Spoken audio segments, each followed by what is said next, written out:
Hey guys, today we're driving a 2022 Lexus IS350 F-Sport handling all-wheel drive. Substitute Topher is in the passenger seat. Greetings. Greetings. We have a 3.5 liter V6, makes 311 horsepower, 6-speed automatic. The all-wheel drive cars get the 6-speed auto. The rear-wheel drive cars get the 8-speed. This is mechanically identical to the RC350 F-Sport that we had a couple months ago. Let's walk you around this. We'll talk about what it's been like to live with and drive this week. Cool. All right, let's see what the outside looks like. This is painted in silver with the red interior. Looks super sharp. It's such an attractive car from the outside. Yeah, it does look really nice. Yeah, I love the way these look. Yeah, the refreshed front end is cool too. We have 19-inch wheels, that updated Lexus spindle grille. Just a very sporty looking four-door sedan. I love the hips. Oh yeah, nice wide hips. Yeah. Just, I think a good looking car from pretty much every angle. Some people hate the way these look, but I like it. Look at this trunk opening. This is massive. Yeah. Folding rear seats. You even get a spare tire. That's how old school this Lexus IS is. They give you a spare. I love it. Such a thing of the past. Back seat. You want to show me what that looks like? I would love to. Chris is a little bit taller than I am at 5'11". I'm 5'10", so seated behind my driving position. You doing okay? How's headroom? Yeah, doing all right. Plenty of headroom. Good. The IS has always just had enough room in the back, enough space. Cup holders. Yeah. Let's take a look under the hood at the 3.5 V6. 311 horsepower. Very smooth.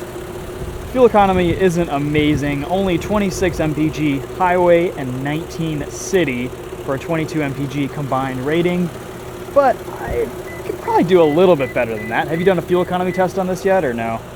So I have not, but Charlie ran one last year on the car that you guys had. Go check out the Daily Motor video on the IS350 F-Sport all-wheel drive that we had last year. They have a real-world fuel economy test on that, so.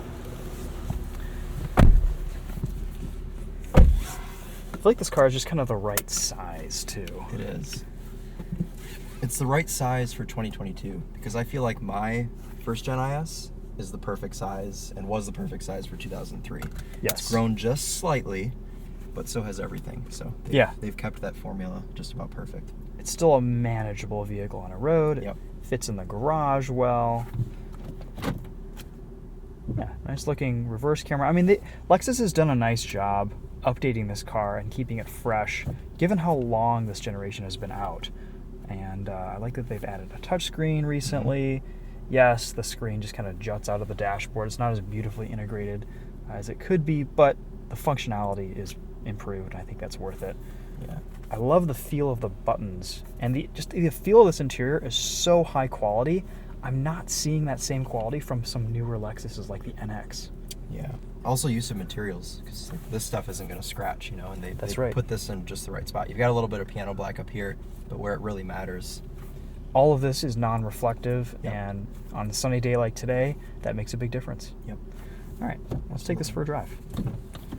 We've got all the luxury features, the heated ventilated seats, 3-seat memory settings. The whole family can drive this car, and you can all be very comfortable immediately. Do you know the price on this? 53 grand, not bad. Not bad. So we have a few different drive modes. Eco, normal, sport, and that's it. That's it. I'm used to Eco, normal, custom, sport, sport plus. No, we just get 3 drive modes. And that's all you really need, huh? It's fine, yeah.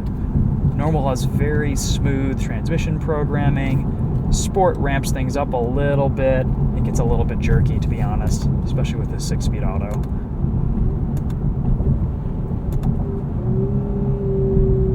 Oh, and one of my only complaints about this car previously was the ASC. I think it's an automatic sound control or something along those lines.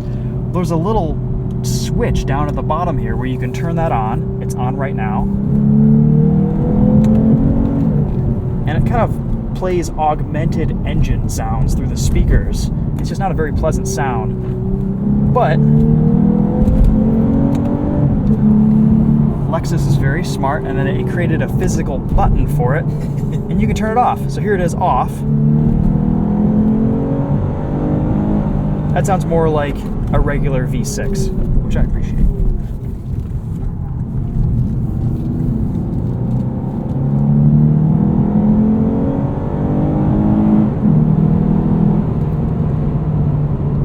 So the tall gearing with the 6-speed kind of puts a little bit of a damper on your fun with spirited driving, but it's not bad.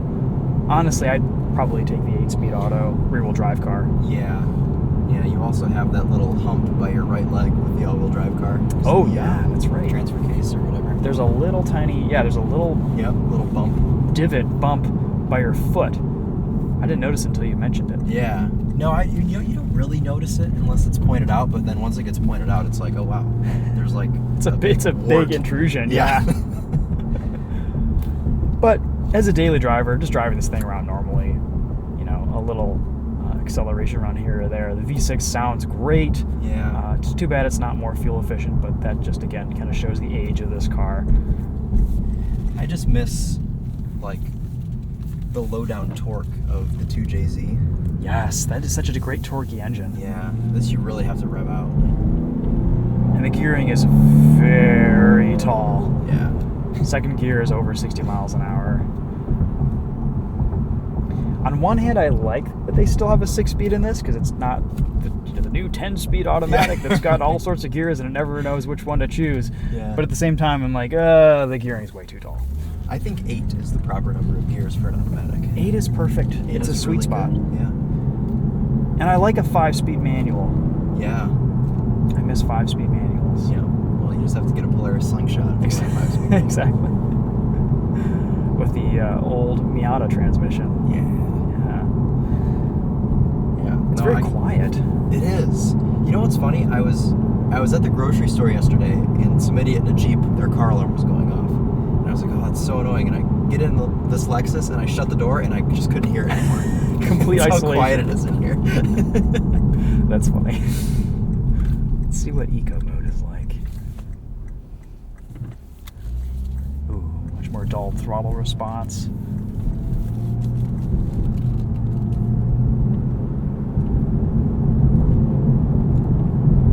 Oh, and this also has the adaptive suspension. Yes. So we should be able to feel a little bit of a ride quality difference between sport and normal mode. Sport mode still rides fine, but it's just a little bit softer.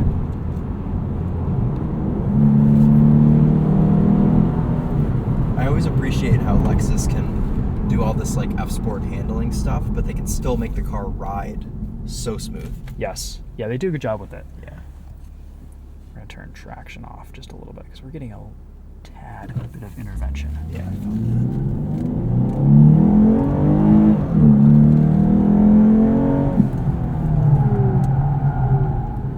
So that's normal mode. A little bit of understeer.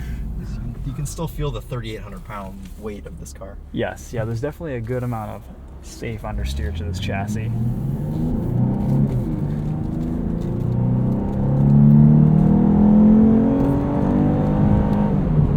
And the all-wheel drive car does feel a bit heavier and more cumbersome to chuck around. It's not as nimble, willing to turn in, all that good stuff.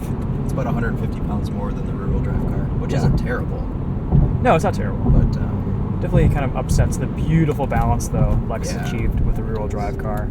Really, I think the only reason you'd want the all-wheel drive is if you live in a state or an area that gets snow. Yep.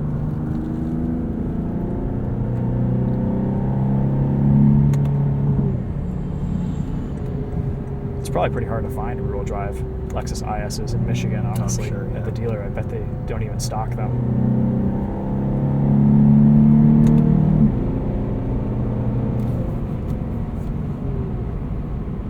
Yeah, 70 miles an hour. Very quiet. So quiet. It's very nice.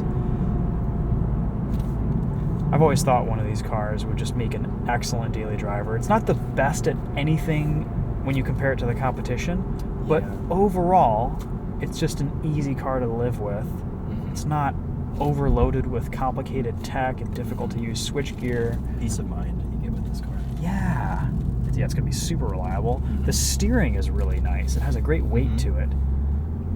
Yeah, they've actually done a pretty good job replicating the steering feel from every like IS generation to generation, because the steering feel in my car, even though it's hydraulic, it feels similar to the steering in this car at high speeds. At low speeds, it's a little different. But Interesting. Yeah. Yeah. You have great steering feel in your Yeah. IS. Driving your IS almost reminds me of a 4-door BRZ.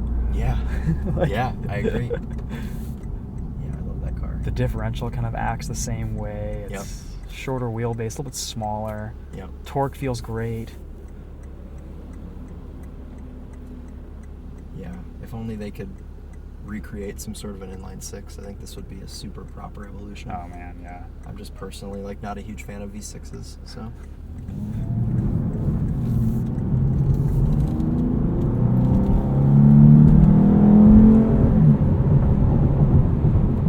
All right, Chris, any final thoughts on living with this IS this week?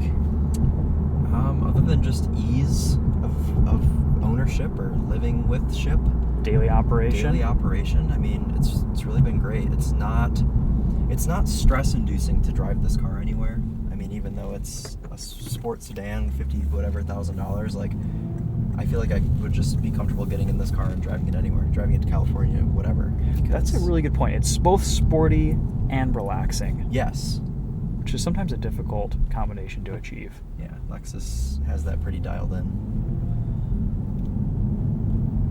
Otherwise, though, no real irritations. Extremely well put together interior. No rattles or anything. Oh, so solid. Yeah, the build quality with this Yeah. IS RC generation is just off the charts. Same with the GS. Yeah. Fortunately, they got rid of that, but yeah, no, I think that's definitely a highlight with this car.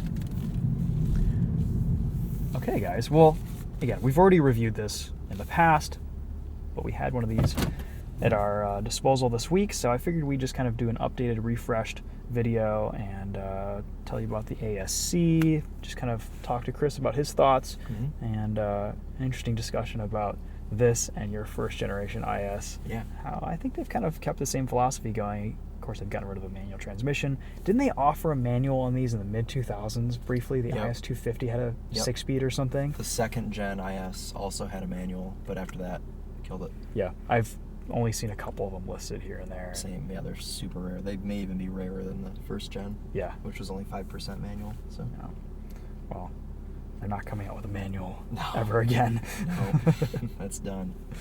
But yeah, it's nice because this is old enough that, yeah, they've done a little bit of a refresh these last couple of years, but you can get one of these at a pretty decent price used, and it's minus Apple CarPlay and a couple other things. It's virtually the same car to drive. So people are probably going to want CarPlay in their at Lexus IS if they're going to get one. You can retrofit CarPlay. You I can, have that's I have right. a buddy with a 2017 IS, and Okay. he's got CarPlay in it. Oh, and it looks perfect. OEM. That's nice. There's so many systems and plug-and-play solutions, or Yeah. even if you take everything apart, replace Mhm. the infotainment screen with something newer. Yeah. Yeah, that's neat. Yeah, he just got it done at the dealer. They did it at the dealer. Oh, for him. really? Mhm. Wow, well, that's great. Yeah. Cool. Yeah, I know Grom is a company that makes a lot of retrofits for CarPlay, but if the dealers are doing it these days, that's even better. Yep. Cool. Probably costs $800,000 or something so, like that, yep, but something- that's something like well that. worth it. Yep. Easier than going out and spending an extra $20,000 for a newer IS Right. just to get CarPlay. Yeah, exactly. So, Yep. cool. All right, Chris. Well, thanks for bringing this by today. Yeah, of course. And guys, thanks for watching. We'll see you in the next video. Take care.